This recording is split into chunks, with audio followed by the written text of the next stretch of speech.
একটার নাটক শুধুমাত্র 92.7 বেগ এফএম এ।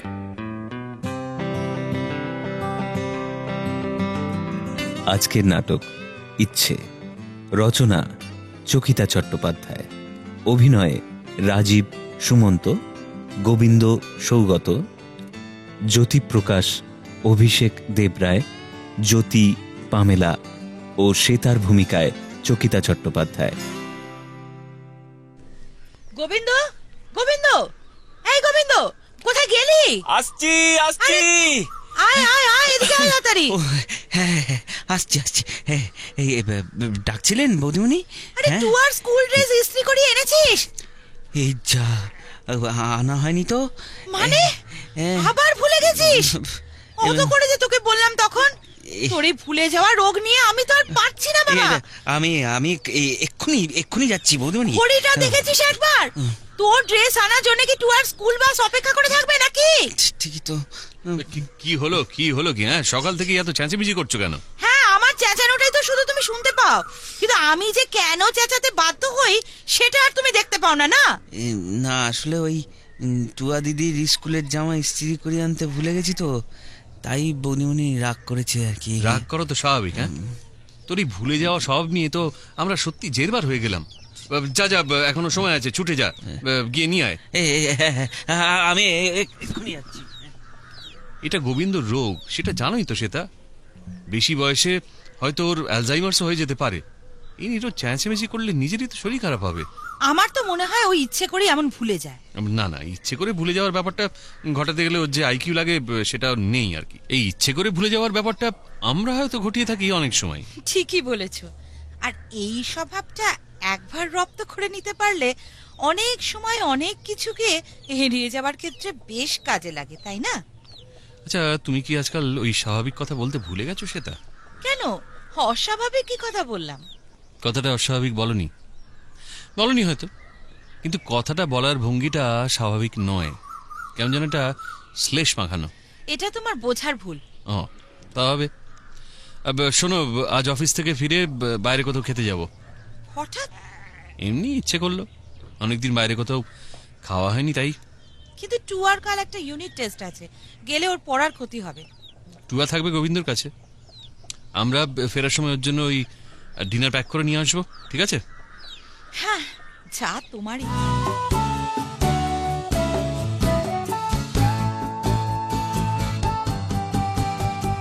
এরকম এক একটা দিন মাঝে মাঝে ওই নিয়মের ব্যতিক্রম হলে কিন্তু ভালোই লাগে, তাই না বলো?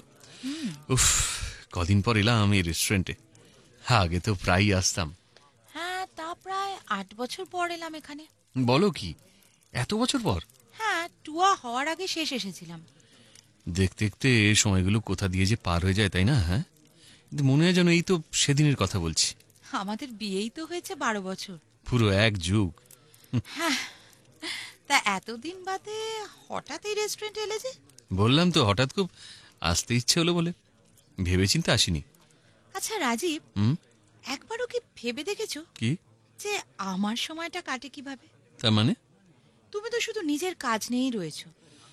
এসব কি বলছো তুমি? ঠিকই বলছি। সংসার আর মেয়ে কোনোটাই তো আমার একার নয়, অথচ আশ্চর্যের কথা হলো যে দায় দায়িত্ব যা কিছু তা সামলাতে হবে আমাকেই। সেটা প্লিজ, এতদিন বাদে এখানে এসেছি, আজ নাইবা করলে তোমার এই অনুযোগগুলো। তাহলে কবে কখন করব সেটা বলতে পারো? এইগুলো কোনো হঠাৎ অনুযোগ নয় রাজীব। এই অনুযোগের পাহাড় অনেক দিন থেকেই জমছিল আমার মধ্যে। কিন্তু সবচেয়ে দুঃখজনক কি জানো, এগুলো প্রকাশ করবারও তো একটা অবকাশ দরকার, যে অবকাশ তুমি আমাকে দাও না। আজ হঠাৎ যদি তোমার ইচ্ছে না হতো, তবে হয়তো এই নিয়ম ভেঙে রেস্টুরেন্টে খাওয়া হেও ঘটতো না। সবটাই তোমার ইচ্ছের উপর নির্ভর করছে। শ্বেতা, মাঝে মাঝে আমার ইচ্ছের কথা ভেবেও তো এরকম হঠাৎ বেড়ানো, হঠাৎ আনন্দের প্রস্তাব দিতে পারো রাজীব। আমি বুঝি শ্বেতা, একঘেয়ে রুটিন জীবনে তুমি ক্লান্ত, কিন্তু তুমি বা সারাক্ষণ নিজেকে এই সংসারে আটকে রাখো কেন? মেয়ে তো এখন বড় হয়েছে, তাই না? সর্বক্ষণ তাকে চোখে চোখে না রাখলে তো চলে। কি লাভ বলতে পারো? তবুও তো এইসব নিয়ে জড়িয়ে থাকলে আমার জীবনের ফাঁকটার দিকে তাকাবার কথা মনে হয় না। শ্বেতা প্লিজ, এমন সুন্দর সন্ধ্যেটায় শুধু শুধু মন খারাপ করো না। শুধু শুধু মন খারাপ? আচ্ছা ঠিক আছে ঠিক আছে, এবার থেকে আমি তোমার ওই ফাঁকটুকু ভরাবার চেষ্টা করব, ঠিক আছে? নাও স্মাইল, আসো আসো আসো আসো আসো, এই তো।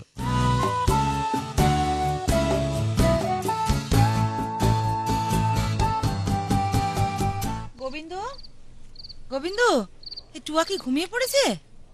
ডাক ডাক ডাক, ওকে ডাক। এই খাবারগুলো বেড়ে দে, নে ধর প্যাকেটগুলো ধর, নে, নে। হ্যাঁ হ্যাঁ দিন, আমি এক্ষুনি টুয়া দিদিকে খাইয়ে দিচ্ছি। হ্যাঁ হ্যাঁ হ্যাঁ হ্যাঁ হ্যাঁ। ও দাদাবাবু, কি হলো আবার? একটা ফোন এসেছিল আপনার, বুঝলেন? ফোন? হ্যাঁ। কে করেছিল? একটা মেয়ে লোক। মেয়ে লোক? হ্যাঁ, বললো বললো কি বললো? কি বললো? কি বললো আপনার সঙ্গে পড়তো। হ্যাঁ। আমার সঙ্গে পড়তো? হ্যাঁ। কি নাম? নাম তো বলেনি। বলেনি? তুই ভুলে গেছিস? না না, নাম বলেছিল তো, ঠিক মনে করতে পারছি না। ঠিক করে বল কে ফোন করেছিল। তোর এই ভুলে যাওয়া আর গুলিয়ে ফেলা নিয়ে তো মহা ঝামেলা হলো। আশ্চর্য, কেউ কোনো দরকারি খবর দিলেও তুই বলতে ভুলে যাস, এ আবার কি? না না, বলেছিল বোধহয়। এই কি যেন নামটা, এই গোবিন্দ, ন্যাকামি করবি না বলে দিচ্ছি। অনেক সহ্য করেছি তোর এই ন্যাকামি। বল বলছি। বললো তো দাদাবাবুর সঙ্গে পড়তো। ও হ্যাঁ, কাল সকালে ফোন করবে বলেছে। হ্যাঁ, নামটা যেন কি, ও হ্যাঁ মনে পড়েছে, ওই জ্যোতি না কি যেন কি বললো। হ্যাঁ, কি নাম বললি? জ্যোতি, জ্যোতি তো বললো মনে হচ্ছে। হ্যাঁ, তুই তুই ঠিক শুনেছিস? জ্যোতি বলেছে? সারা রাত্রি তোমরা এখানে দাঁড়িয়ে দাঁড়িয়ে নাম নিয়ে গবেষণা করো, আর আমার মেয়েটা না খেয়ে ঘুমিয়ে পড়ুক। তুই যা তো গোবিন্দ, তুই যা, টুয়াকে ডাক। আমি যাচ্ছি যাচ্ছি যাচ্ছি যাচ্ছি। আচ্ছা সেটা কে হতে পারে বলো তো? আশ্চর্য, আমি কি করে জানবো? তুমি বুঝতে পারছো না? তোমার সঙ্গে পড়তো বলেছে তো। না মানে ঠিক আমার কিন্তু মনে হচ্ছে তুমি ঠিকই ধরতে পেরেছো কে ফোনটা করেছিল। মানে মানে বোঝানোর দায়িত্ব কি আমার নাকি? বৌদিমণি, হ্যাঁ এই টুয়া দিদির খাবার দিয়ে দিয়েছি টেবিলে। হ্যাঁ, আসছি।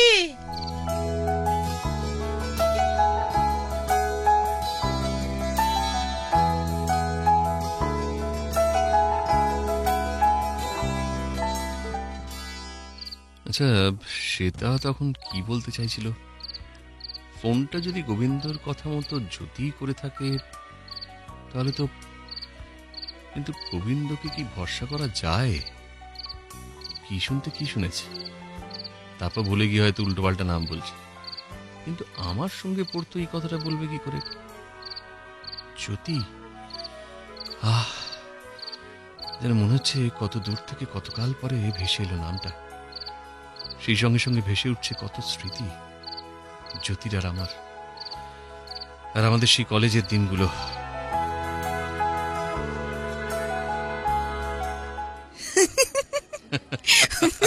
ও বাবা, মনে করলে কেমন হাসি পাচ্ছে।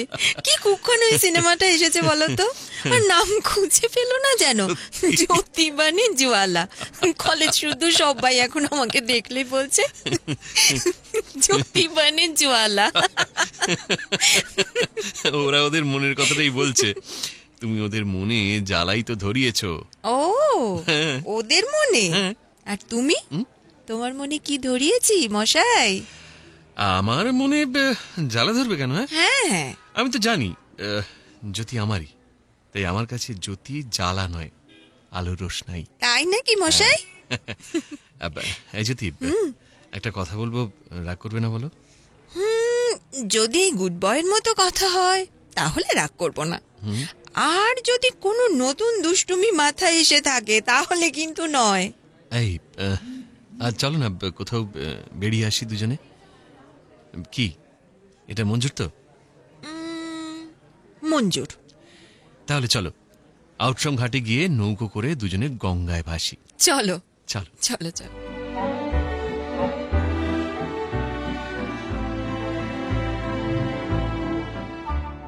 ইস, আজ সারাটা দিন খুব সুন্দর কাটলো বলো।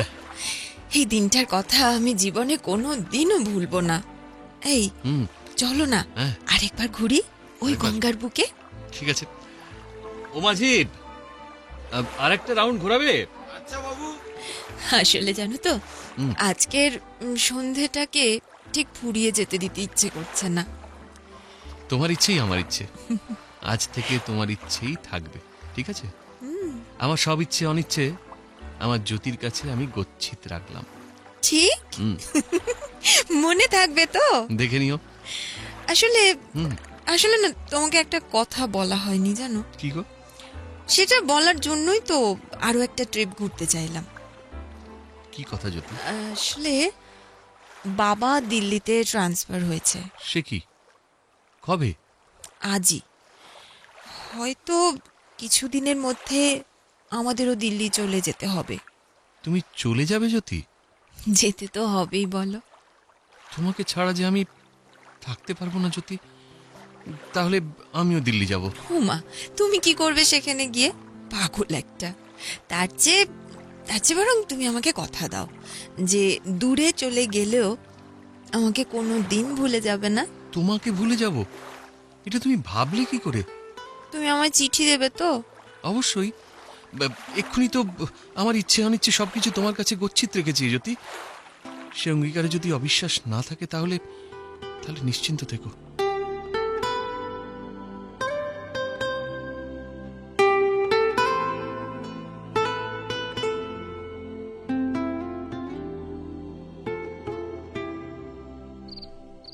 কিন্তু সে অঙ্গীকার কি রাখতে পেরেছিলাম শেষ পর্যন্ত?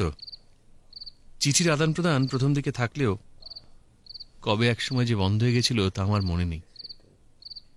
হঠাৎই একদিন আমি আবিষ্কার করেছিলাম বোধহয় যে চিঠি লেখাটা একটা অভ্যাস হয়ে দাঁড়িয়ে যাচ্ছে। আকর্ষণটা হারিয়ে গেছে কোথায় যেন। তারপর বেশ কিছুদিন পরে হঠাৎই একদিন পেয়েছিলাম জ্যোতির শেষ চিঠিটা। রাজীব, আজ প্রায় 1 বছর পর তোমাকে চিঠি লিখছি। উত্তরের আশা করি না। আচ্ছা, শেষ যেদিন আমাদের সেই গঙ্গার ঘাটে দেখা হয়েছিল, সেদিন তোমার করা সেই অঙ্গীকারের কথাটা তোমার মনে আছে? তোমার সব ইচ্ছে অনিচ্ছে নাকি তুমি আমার কাছে গচ্ছিত রেখেছিলে। কিন্তু আমাকে চিঠি লেখা যখন হঠাৎই একদিন বন্ধ করে দিলে, কই তখন তো একবারও ভাবলে না যে আমারও কি কোনো ইচ্ছে ছিল তোমার সঙ্গে চিঠির সংযোগটুকুকে ছিন্ন করার? আসলে তোমার নিজের ইচ্ছে প্রাধান্যটাই তোমার কাছে চিরটা কাল সব্বার উপরে। আর কারো ইচ্ছেকে কোনোদিনও তুমি গুরুত্বই দাওনি।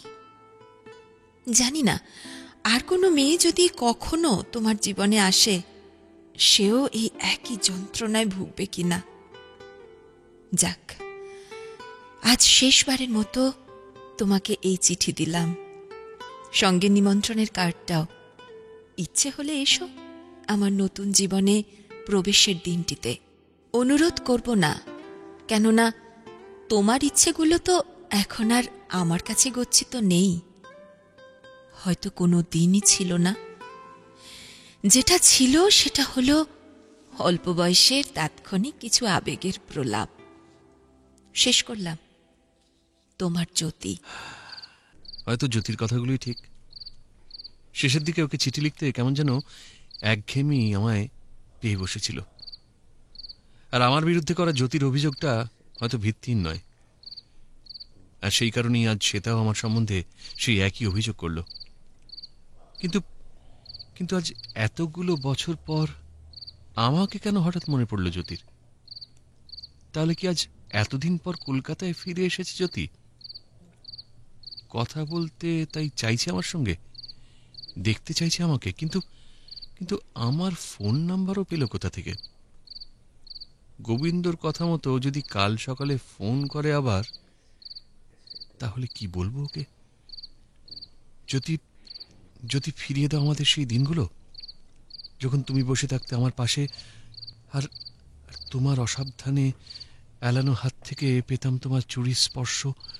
সারাটা জীবন নিজের ইচ্ছেকে প্রাধান্য দিয়ে পথ চলে এসে আজ সত্যি সত্যি এক এক সময় বড় ইচ্ছে করে নিজের ইচ্ছেগুলো কারো কাছে গচ্ছিত রাখতে।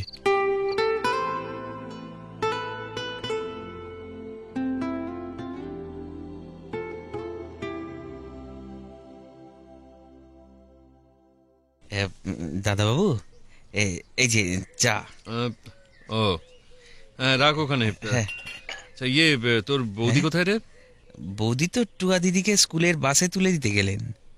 ঠিক আছে, তুই যা। হ্যাঁ, আচ্ছা। কটা বাজলো? 7টা। আচ্ছা, সকাল বলতে ঠিক কোন সময়টাকে বুঝিয়েছি যদি? বেল বাজলো, কে আবার? গোবিন্দ, গোবিন্দ, টেবিলে ব্রেকফাস্ট সাজা, আমি আসছি।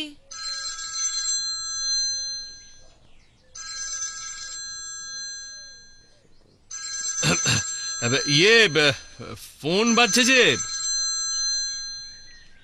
আরে গোবিন্দ, কোথায় গেলি রে? ফোনটা ধর না। তুমি ধরো না ফোনটা। আমি? হ্যাঁ, তুমি। ঠিক আছে, দেখছি।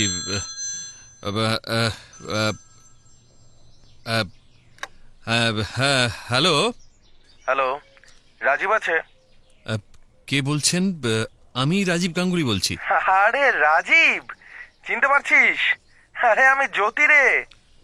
কে? আরে জ্যোতি, জ্যোতি। আরে জ্যোতি প্রকাশ সেন, মনে পড়ছে? স্কুলে। ও, জ্যোতিপ্রকাশ তুই?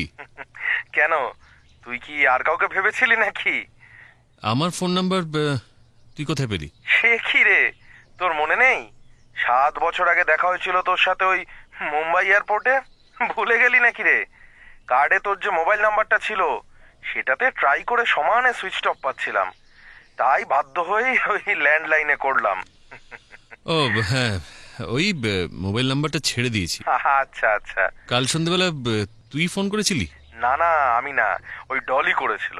ডলি? আমার কলেজে পড়া মেয়ে রে। ওকে বলেছিলাম তোর নাম্বারটা ডায়াল করতে।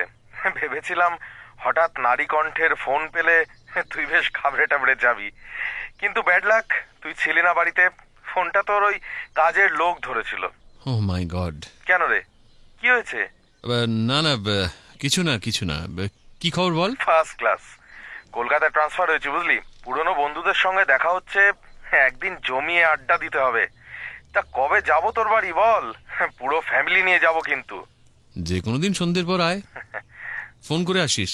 তোর গলাটা কেমন রাগি রাগি শোনাচ্ছে কেন রে? এইমাত্র ঘুম থেকে উঠেছিস নাকি বউয়ের সঙ্গে ঝগড়া করছিলি? তা রাজীব, হ্যাঁ তোর খবর ভালো তো? হ্যাঁ, চলছে। বেশ বেশ, ঠিক আছে তাহলে রাখি। হ্যাঁ। জ্যোতির সঙ্গে কথা হলো? হ্যাঁ, না গো সেটা, গোবিন্দ ভুল শোনেনি বুঝলে। ওই জ্যোতিপ্রকাশ সেন ফোন করেছিল ওর মেয়ে ডলিকে দিয়ে। আমার স্কুলের বন্ধু। আসলে আমারই মনে ছিল না 7 বছর আগে মুম্বাইতে দেখা হয়েছিল, তখনই কার্ড দিয়েছিলাম। জ্যোতিপ্রকাশ সেন? কি হলো, হাসছো যে? হাসছি তোমার মুখটা দেখে রাজীব। আমার মুখ দেখে কেন? এত কথা, এত হাসির মোড়ক দিয়েও তুমি তোমার মুখের হতাশ ভাবটা কাটাতে পারছো না বলে। হতাশ? হ্যাঁ, হতাশ। হয়তো তাই। কাল ফোনটা আসার পর থেকে হঠাৎ খুব ইচ্ছে করছিল জ্যোতির সঙ্গে কথা বলতে, জ্যোতির গলাটা শুনতে, কিন্তু প্রথম বোধহয় আমার ইচ্ছেটা পূর্ণ হলো না, তাই হয়তো হতাশই লাগছে, জানি না।